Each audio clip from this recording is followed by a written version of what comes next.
Guess what, ladies? The great paradox is that more city-based, metropolitan, cosmopolitan, progressive, egalitarian, universal human rights focused kind of women are better for the environment. Full stop. They're more thoughtful. Except the problem is they're almost entirely down in the urban areas or closer to urban areas. Guess what, ladies? Yes, probably within 5 miles of here, a quarter of the households, if not more, have women in them who are having to almost hide, who are sulking because of some kind of real, of course, real or perceived misogyny.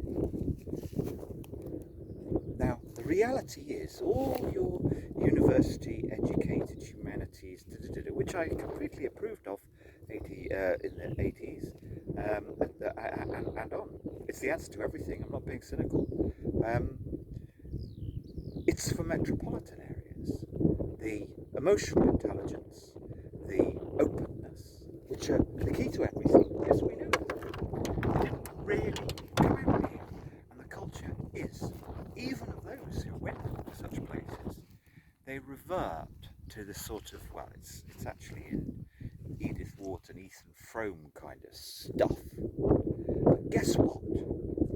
There's only one solution, and that is for it's hard work over a period of time for more emotionally intelligent, progressive kinds of people to end up becoming enmeshed properly in communities. Yeah, I should put that in parenthesis, which is so hard. It doesn't mean the village hall, it means wandering around over a period of time, getting to know people in each homestead here. It's hard.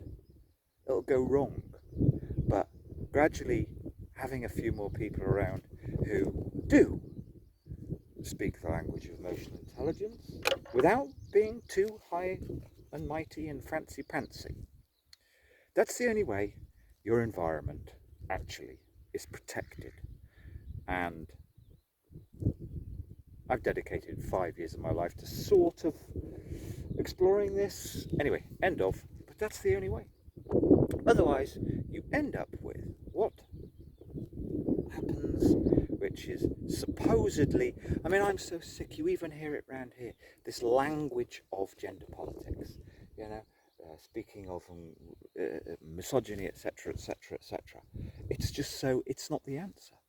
The only answer is to do something about it, to healthily integrate and not have in your back pocket always, yes, but you're abusing, misogynizing. Of course, for extreme cases, we have to have it. There's a law. But I think the balance, it's not even about law, the balance has gone so sour and it's not going to get any better. You care about your environment, you have to clump in loose, sort of mutually supportive groups. And Facebook doesn't do this for you, okay? Where you're bolstering up one another face to face. Probably a third of the households within 10 miles of here, there'll be somebody sulking because they perceive the power dynamic to be all wrong. And that just is the worst vicious circle there is. And that's what I've had enough of.